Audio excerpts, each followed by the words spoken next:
The first integrated oil and gas infrastructure in West Africa will be built on a 20,000-acre plot of land in the Jomoro Municipality, Western region.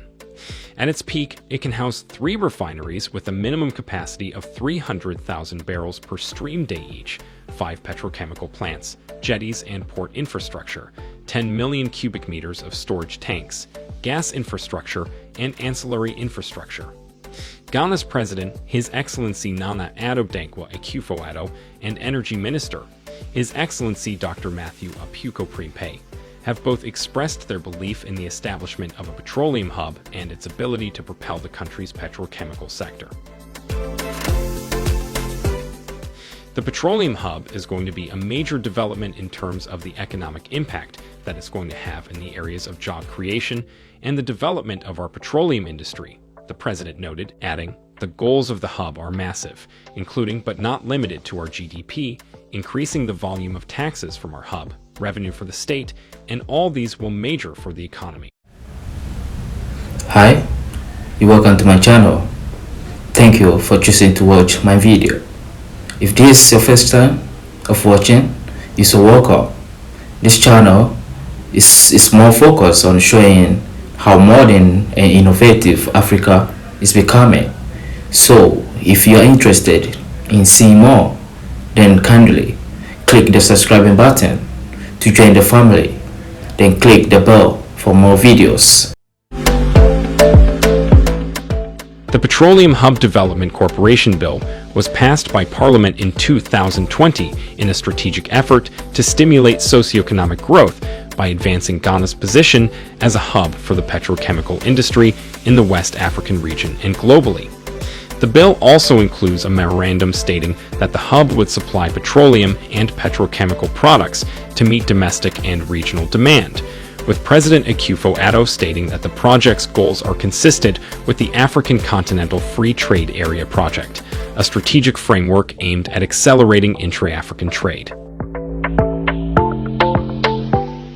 The hub will utilize 20,000 acres of land made available by Paramount Chief of the Western Nzema Traditional Area and Board Chairman of the PHDC, Awuli Anar Ajay-Run III, and will feature 3 refineries, each with a minimum production capacity of 300,000 barrels per day, 5 petrochemical plants,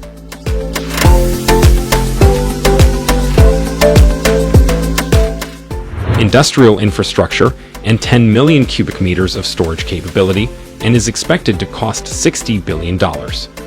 Out of this amount, the government of Ghana is expected to contribute $6 billion, representing 10% of the total investment cost.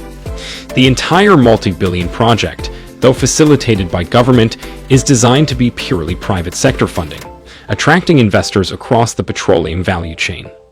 The government intends to leverage on private capital to finance the remaining 90% funding requirements.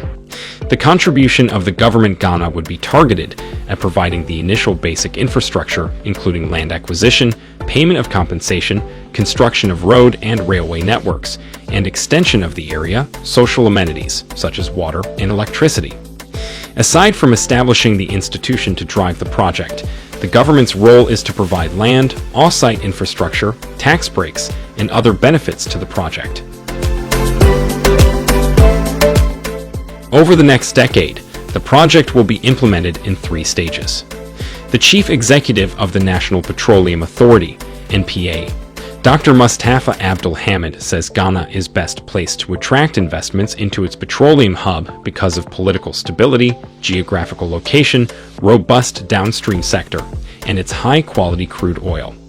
Speaking during the official ribbon-cutting ceremony at the Ghana Delegation Pavilion at this year's Offshore Technology Conference, OTC, in Houston, Texas, Dr. Abdul Hamid said the NPAs will vigorously support the establishment of the petroleum hub by undertaking strong engagements with investor communities to be able to attract investments into the country.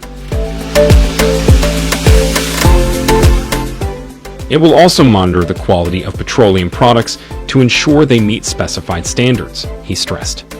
The proposed petroleum hub, which is estimated to be $60 billion, has 4 key infrastructure: refineries, petrochemical plants, storage facilities, and jetties. The OTC is an annual event that brings together energy professionals from around the world to exchange ideas and opinions in order to advance scientific and technical knowledge of offshore resources and environmental issues. With a location selected and feasibility studies underway, industry analysts believe that the hub should not only create jobs, but also establish a sustainable means of refining local crude, foster public-private synergies, and unify all three spheres of the petroleum industry: upstream, midstream, and downstream. The government has outlined a bold vision to make Ghana a hub for refined petroleum products of West Africa.